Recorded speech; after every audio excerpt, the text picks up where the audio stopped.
Alléluia tout le monde, bienvenue sur ma chaîne, j'espère que vous allez toutes et tous bien.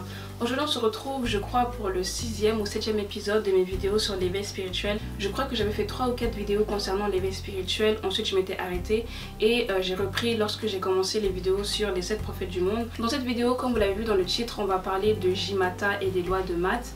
Je vais expliquer en détail qu'est-ce que c'est que les lois de maths, d'où elles proviennent et pourquoi, mine de rien, même si c'est des lois qui ont été inventées et créées et trouvées en Égypte, ces lois-là s'appliquent quand même aux chrétiens célestes grâce à l'ange Jimata qui travaille avec nous. Bien sûr, pour pas que les vidéos soient trop longues, je vous invite à vous aussi aller lire des livres ou à regarder des vidéos ou des documentaires sur Jimata, sur les lois de maths, sur l'Égypte, etc. Donc comme d'habitude, si le thème de la vidéo vous intéresse, je vous invite à regarder la suite. Donc premièrement, on va parler de Jimata ou de El Jimata. Pour ceux qui ne savent pas, Jimata ou El Jimata est un ange de révélation, est un ange qui travaille avec l'église du christianisme céleste. Si mes souvenirs sont bons, je pense pas que dans l'église catholique, chez les musulmans ou chez les évangélistes, on entend parler de El Jimata. Dans l'église, El Jimata est l'ange de la révélation. Donc c'est lui qui travaille généralement avec les prophètes, avec les agités, avec les visionnaires ou même avec les songeurs. Généralement, c'est un ange que Dieu met à côté de nous ou au devant de nous pour nous apporter les révélations qui viennent des cieux. Mais la particularité de cet ange-là, contrairement aux autres anges comme Saint Gabriel, Saint Raphaël, Saint Michel, etc., c'est qu'on n'entend pas beaucoup parler de lui. On sait juste qu'il s'appelle Jimata, on sait juste qu'il travaille avec les agités, avec les prophètes. En tout cas, il travaille avec ceux qui aspirent au don spirituel. Et on sait aussi que c'est un ange qui vient d'un domaine particulier, d'un domaine qui est très secret, d'un domaine qui est mystérieux, qui est très puissant, un domaine où réside toute la puissance et les mystères de Dieu. Donc quand par exemple on regarde le nom que Dieu lui a donné, J ça veut dire 2 et Mata c'est le nom de l'endroit où il réside, si on peut dire ça comme ça, c'est le nom de l'endroit d'où il vient. À chaque fois que Dieu donne un ordre à cet ange là pour se déplacer et pour aller vers les enfants de Dieu, il part de Mata et il se dirige vers nous en esprit. Je disais tout à l'heure que c'est un ange qui travaille spécialement avec l'église du christianisme céleste parce que nulle part ailleurs, peu importe la religion, on n'entend pas forcément parler de Jimata, de l'ange qui vient directement de Mata. Pourtant le mot mat est un mot qu'on retrouve souvent dans la religion antique égyptienne. Ce mot là fait souvent référence aux 42 lois de Math ou à la déesse Math qu'on retrouve souvent en Égypte. Je tiens aussi à préciser que l'Égypte est un endroit qui est souvent mentionné dans la Bible, surtout dans Genèse et dans Exode. On apprend dans les 2 livres que je viens de vous citer que notre Seigneur Jésus-Christ s'est réfugié en Égypte lorsque le roi Hérode le persécutait, et on apprend aussi que c'est en Égypte que Moïse, le serviteur de Dieu, a grandi, et c'est justement de l'Égypte que le peuple de Dieu s'est enfui pour aller vers la terre promise. Donc pour ceux qui ne savent pas, Math est une déesse égyptienne qu'on représentait souvent dans l'Égypte antique. Donc elle était le symbole de la vérité, de la justice, de l'équilibre et de la morale. Donc selon la religion égyptienne, cette déesse-là avait le pouvoir de décider si quelqu'un pouvait atteindre l'au-delà en pesant l'âme de cette personne et son cœur contre la plume de vérité. Donc si vous voulez, cette déesse-là, à l'époque, incarnait le principe de la sanctification. C'est grâce aux bonnes œuvres, c'est grâce à l'apaisement du cœur, c'est grâce à la sanctification du corps, de l'âme et de l'esprit d'une personne dans l'Égypte antique qu'on pouvait atteindre l'au-delà. Et c'est exactement le même principe de notre religion à nous. La Bible nous apprend qu'au temps dernier, le chrétien céleste sera jugé selon ses œuvres, selon l'état de sanctification de son cœur et selon sa foi. Et c'est exactement le même principe ici. Plus le cœur de ceux qui pratiquaient cette religion était pur, était léger et était sanctifié, plus la déesse Math leur accordait le passage à l'au-delà. C'est la même chose chez nous. Plus on est sanctifié, plus on vit selon l'esprit de Dieu, plus on vit en mettant en pratique les lois et les commandements de Dieu, alors nous aussi on aura la grâce d'hériter du royaume des cieux. Il faut savoir que les lois de Math sont constituées de 42 lois et 77 commandements que ceux qui pratiquaient cette religion-là devaient mettre en pratique. Donc ces lois-là visaient à être saints d'âme, de corps et d'esprit, à vivre une vie de paix, à vivre avec équité et justice pour tous ceux qui mettaient ces règles-là en pratique. Et du coup, les lois de Math ont été révélées plus de 5000 ans avant l'ère chrétienne aux prêtres et aux prêtresses de l'Égypte antique. Et la particularité justement des 77 commandements et des 42 lois de Math, c'est qu'ils sont très similaires à la loi que Moïse a reçue. Dans le livre d'Exode chapitre 20, il est mentionné que Dieu a révélé les 10 commandements à son serviteur Moïse. Ces commandements-là qu'il devait partager et donner au peuple juif afin que de génération en génération, ils puissent les mettre en pratique. Et je répète une fois de plus que Moïse lui-même a vécu en Égypte une grande partie de sa vie. Donc certainement que durant son temps, il a été en contact avec ces lois-là. Donc par exemple, la 5e loi de Math dit que j'affirme que toute vie est sacrée. Et si on va au verset 14, il est écrit que les chrétiens et ceux qui veulent adopter à la loi de Moïse ont l'interdiction de tuer. Ces 2 lois sont similaires parce qu'elles ont été révélées par des dieux de vérité. Donc puisque le Dieu que nous louons affirme qu'une vie est sacrée, il demande à ses enfants, il demande à son peuple de ne pas tuer et de condamner ceux qui ôtent la vie à leurs semblables et ceux qui commettent les meurtres. Pour vous donner un autre exemple, la 20e loi de Math dit je tiens en haute estime la pureté. Si on regarde par exemple dans la Bible au verset 14, ce verset là parle de la souillure et de l'adultère. Donc comme la loi de Matt, ce commandement met en lumière le fait que le chrétien céleste, que l'être humain en général doit faire attention à son corps et doit le préserver. Se préserver non seulement d'un point de vue charnel avec tout ce qui est impudicité, débauche, souillure charnelle, tout ce qui concerne les relations sexuelles avant le mariage, etc. Et ce verset-là met aussi en lumière la souillure spirituelle. Donc comme il est mentionné dans la Bible, le corps du chrétien céleste est censé être le corps du Christ. Donc c'est quelque chose qu'il faut prendre soin. C'est comme un temple, il faut le chérir, il faut le nettoyer. Et il faut surtout faire attention à ce qui rentre dans ce corps-là et à tout ce qui pourrait nous souiller spirituellement et charnellement, que ce soit les hommes, les femmes ou même les animaux. La 7e loi de Matt dit « Je vis dans la pureté ».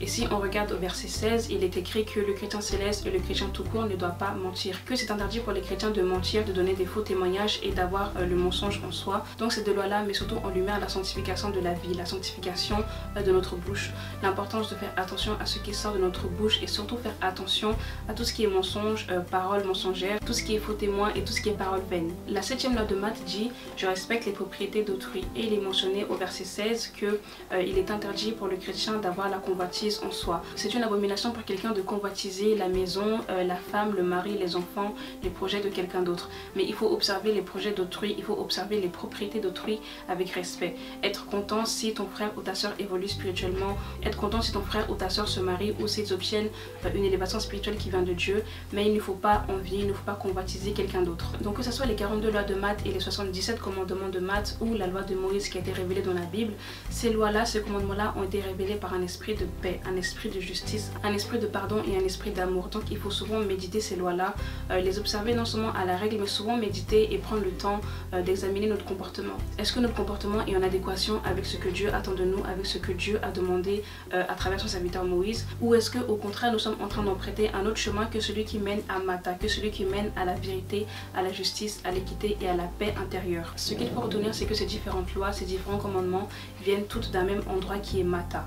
Matta, c'est un endroit de paix, c'est un endroit où la justice règne, c'est un endroit où il n'y a pas de différence sociale, de différence entre les hommes et les femmes, de différence raciale entre les blancs, les noirs, les asiatiques, mais c'est un endroit où il y a la paix, où il y a la justice, où il y a l'équité entre les hommes. Non seulement ces lois-là nous incitent à respecter autrui et à vivre en communion parfaite avec nos frères et nos sœurs parce qu'on respecte l'autre, parce qu'on est soumis à l'autre, parce qu'on respecte ses propriétés, mais ces lois nous incitent également à vivre en communion parfaite avec nous-mêmes et avec le Christ. Ces lois nous aident à trouver la paix intérieure et à trouver la sanctification de notre cœur. La métaphore utilisée au temps de cette déesse était que plus notre cœur est sanctifié, plus il est purifié entièrement, plus nous faisons attention à ce que nous disons, alors notre cœur sera pur, il sera léger et il sera sur la même balance qu'une plume. Dans notre religion à nous, il faut tout simplement comprendre que il faut faire attention à ce qu'il y a dans notre cœur, attention à la convoitise, à la colère, à la nervosité, à l'injustice et à tout ce qui pourrait nous pousser à faire ce qui est mal aux yeux de Dieu. Et vous verrez qu'aussi qu'en plus du point de vue spirituel et du fait que la loi de Matt nous incite à être sanctifiés d'âme, de corps et d'esprit, il y a aussi plusieurs pays qui utilisent la loi de Matt comme produit économique. Dans ces pays-là, ils utilisent cette loi comme principe de justice et d'équité pour que tous les citoyens de ce pays aient droit aux mêmes services sociaux, aient droit aux mêmes aides, pour qu'ils aient droit au même traitement et pour qu'ils aient par exemple la même somme d'argent chaque mois. En tout cas, Matt, c'est un principe de justice, c'est un principe d'équité et de paix. Donc pour faire un petit bilan de cette vidéo, concernant les dons spirituels, on avait dit que Jimata est un ange de révélation, c'est un ange qui vient directement de Matta et qui nous apporte les révélations divines qui viennent de Dieu. Il faut comprendre que dans ce domaine-là, les dons spirituels et l'élévation spirituelle sont un cadeau, sont une récompense de notre comportement.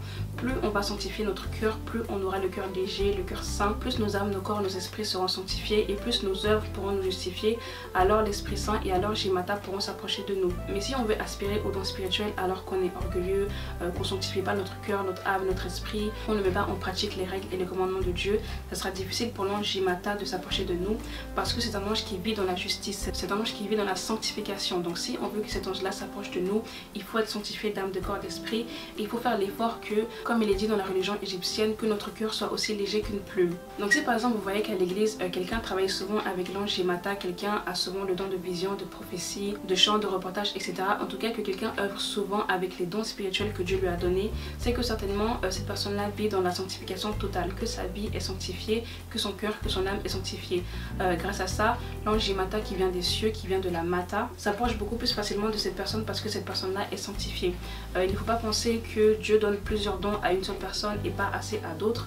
Jimata est un ange d'équité et de justice, donc il donne les dons en fonction du comportement et en fonction de l'état de notre cœur. Donc je sais que beaucoup pourront assimiler cette pratique-là à de la prostitution spirituelle parce que ces lois et ces commandements ont été révélés par une déesse, mais Et étant donné que ces mêmes lois ont été prises, ont été modifiées et révélées par Dieu à travers Moïse, on peut nous aussi, je pense, lire souvent les lois de maths, s'imprégner de ces lois-là et essayer de les mettre en pratique parce que c'est le même message. C'est le même message de paix, de justice, d'équité que Dieu donne dans la Bible à travers Moïse. Donc j'essaierai de vous mettre dans la barre d'infos un lien où on peut trouver les lois de maths, où vous allez pouvoir trouver ces lois-là, les méditer et les lire souvent parce qu'elles aident vraiment à la sanctification du corps, de l'âme, de l'esprit et surtout elles aident à ce que les êtres humains entre eux aient un bon comportement. Donc je le répète une fois de plus, Mata est un endroit de paix, est un endroit de justice, d'équité. C'est un principe qui vise à ce que l'être humain ait la paix intérieure, la paix du cœur et qu'il apprenne surtout à sanctifier son corps, son âme, son esprit et son cœur. Les 42 lois de maths et les lois de Moïse viennent d'un même endroit. Ils viennent d'un endroit de justice, de paix, un endroit où réside Shimata, où réside la spiritualité, où réside toute l'équité et la justice de Dieu. En tout cas, si la vidéo vous a plu, n'hésitez pas à aimer, à commenter et à partager. Comme d'habitude, je vous fais de gros bisous. On se dit à la semaine prochaine pour une nouvelle vidéo Chrétienne Céleste.